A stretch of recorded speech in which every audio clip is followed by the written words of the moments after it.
दिलदार पाकिस्तान की पॉडकास्ट में शहजादी का प्यार भरा आदाब। सिलसिला शुरू किया है कायदे आज़म मोहम्मद अली जिन्ना पर, इसको आगे बढ़ाते हैं और ये बातचीत हमने ली है एक किताब से जिसे लिखा है जनाब हमीदुल्लाह शाह हाशमी ने और इसका टाइटल है बाबाए कौम। पिछली पॉडकास्ट में जब हम बात कर रहे थे तो खत्म हुई थी बात 14 नकात पर। कायदे आज़म मोहम्मद अली जिन्ना ने जो 14 नकात पेश किए थे उन पर देखिए अब आगे जो है क्या लिखते हैं। इसके बाद था बरतानवी वजीर आजम को मशवरा। 1929 में मिस्टर जिन्ना ने बरतानवी वजीर आजम मिस्टर रमजे डोनाल्ड को एक खत लिखा जिसमें उन पर जोर दिया गया कि वो ऐलान कर दें कि हुकूमत बरतानिया हिंदुस्तान को हुकूमत खुद इख्तियारी अता करने की पॉलिसी वाज़े तौर पर इख्तियार कर चुकी। आपने ये तजवीज़ भी पेश की कि जब साइमन कमीशन की रिपोर्ट और हुकूमत हिंद की आरा मौसूल हो जाए तो वजीर आजम हिंदुस्तान के नुमाइंदों को बरतानिया आने की दावत दें ताकि इख्तलाफात का ऐसा हल मालूम किया जा सके जिसे हिंदुस्तान के सियासी रहनुमा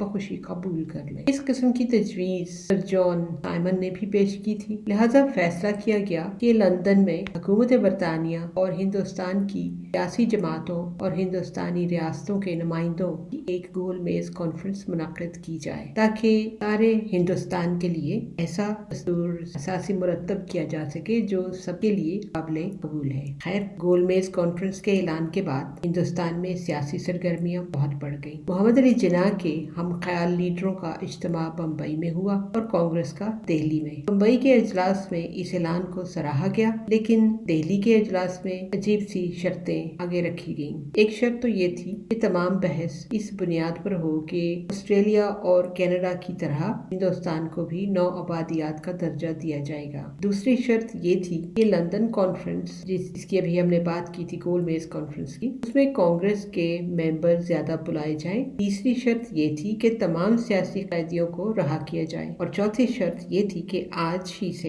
हिंदुस्तान की हुकूमत इस तरह चलाई जाए जैसे ये मुल्क दौलत मुश्तरका की नौ आबादी बन गया है। मोहम्मद अली जिन्ना ने हिंदुओं को समझाने की बहुत कोशिश की मगर उन्होंने एक न सुनी बल्कि सिविल नाफरमानी का ऐलान कर दिया। बरे सगीर के आईनी मसाइल को तय करने के लिए हुकूमत बरतानिया ने लंदन में यक्के बाद दीगरे 3 गोल मेज कॉन्फ्रेंसें मुनक्किद की। पहली कॉन्फ्रेंस 1930 में, दूसरी 1931 में, तीसरी 1932 में। मोहम्मद अली जिन्ना अपने साथियों के साथ कॉन्फ्रेंस में शिरकत के लिए इंग्लिस्तान रवाना हो गए। वहाँ वो अप्रैल 1934 तक रहे और कॉन्फ्रेंस में हिस्सा लेने वालों और हुकूमत बरतानिया पर जोर डालते रहे। उन्होंने वहाँ वकालत शुरू कर दी थी। 1931 में लॉर्ड वेलिंगटन को हिंदुस्तान का वायसराय मुकर्रर किया गया। मोहम्मद अली जिन्ना ने इसको हिंदुस्तान की बेइज्जती ठहराया और एहतजाज के तौर पर इंग्लिस्तान चले गए। पहली गोल मेज कॉन्फ्रेंस 1930 में कांग्रेस ने शिरकत से इनकार कर दिया क्योंकि सिविल नाफरमानी की तहरीक की बिना पर उस वक्त गांधी जेल में था। लेकिन महासभा के नुमाइंदे हिंदू ज़हनियत की तर्जुमानी के लिए कॉन्फ्रेंस में शरीक थे। बाकी तमाम जमातें इसमें शरीक हुई लेकिन फिरका वाराना मसले का कोई फैसला न हो सका। गोल मेज कॉन्फ्रेंस का दूसरा इजलास दिसंबर 1931 में मुनक्किद हुआ। इस मौके पर गांधी की रहनुमाई में कांग्रेस ने पलटा खाया और बिला किसी शर्त के गोल मेज कॉन्फ्रेंस में शिरकत पर राजी हो गई। ये बात गांधी अरुण समझौते से तय पाई। अपने मरासलात में वायसराय लॉर्ड अरुण ने हुकूमत बरतानिया को ये इतला दी, मुझे हिंदुस्तान में किसी लीडर से खतरा नहीं, अगर है तो मोहम्मद अली जिन्ना से है क्योंकि यही वो शख्स है जो मुल्क की आजादी दिलो जान से चाहता है। किसी और लीडर को आजादी की परवाह नहीं। इन सब को कुछ ना कुछ ले देकर राजी किया जा सकता है। अगर जिन्ना ने अपनी बात हिंदुस्तानियों से मनवा ली, ऐसा मुझे यकीन है कि एक ना एक दिन वो मनवा लेगा, तो फिर बरतानिया के लिए हिंदुस्तान में रहना मुश्किल हो जाएगा और हिंदुस्तान में बरतानवी इक़्तिदार का खात्मा हो जाएगा। मोहम्मद अली जिन्ना के प्राइवेट सेक्रेटरी मतलूबुल हसन सैयद लिखते हैं, मैंने एक मरतबा कायदे आज़म से पूछा कि इसकी क्या वजह थी कि गोल मेज कॉन्फ्रेंस के पहले इजलास के बाद आइंदा नशिस्तों में आपको नहीं बुलाया गया। उन्होंने कहा, इसलिए कि मैंने हिंदुस्तान की आज़ादी के लिए सबसे ज्यादा जोर दिया था। दूसरे अजलास में भी फिरका वाराना मसाइल हल करने में ये कॉन्फ्रेंस नाकाम रही। इस नाकामी का सबसे बड़ा सबब गांधी का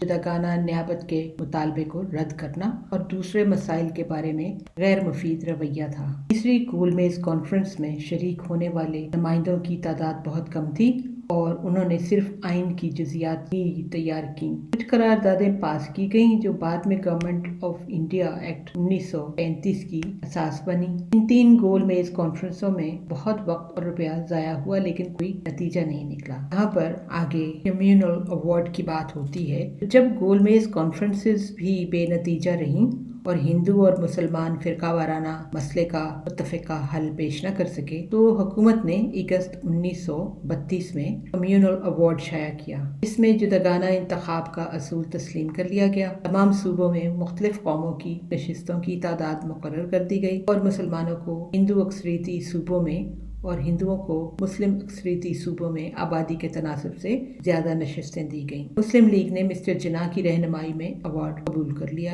مگر ہندوؤں نے اس پر شدید نکتہ چینی کی۔ محمد علی جناح نے 14 نکات مرتب کر کے مسلم مطالبات کو یکجا کر دیا اور پھر گول میز کانفرنس کے دوران ان کی پرزور وکالت کی، مگر وہ مسلمانوں کی عام بے حسی اور ہندوؤں کے تعصب سے ایسے بددل ہوئے کہ دوسری گول میز کانفرنس کے بعد لندن میں مستقل قیام کا ارادہ کر لیا اور پریوی کونسل کی پریکٹس شروع کر دی۔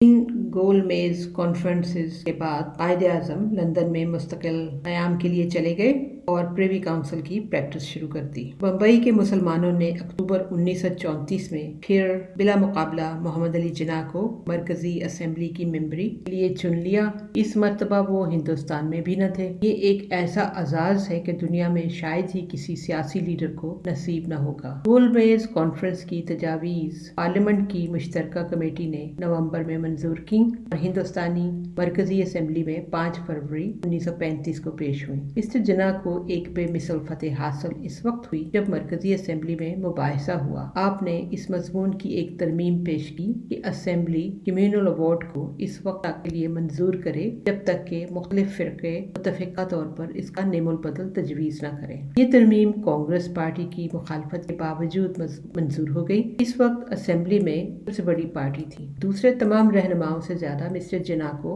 اس کا احساس تھا کہ مسلم اکثریت والے صوبوں کے لیے ایسی مرکزی حکومت خطرے کا باعث ہوگی جس میں ہندوؤں کو غلبہ حاصل ہو۔ قائد اعظم نے اپنی سیاسی بصیرت سے کانگریس اور سرکاری پارٹیوں دونوں کو ہرا دیا۔ ان کی رہنمائی میں مسلمانوں کو ایک بار پھر دونوں طرف اپنی سیاسی جنگ میں کامیابی ہوئی اور ساتھ ہی ساتھ محمد علی جناح کی عملی سیاست کا بول بالا ہو گیا۔ اگلی پوڈ کاسٹ میں سلسلہ جاری رکھتے ہوئے قانون حکومت 1935 کا ذکر کریں گے اور تصور پاکستان کا جو تھا اس کی بات کریں گے۔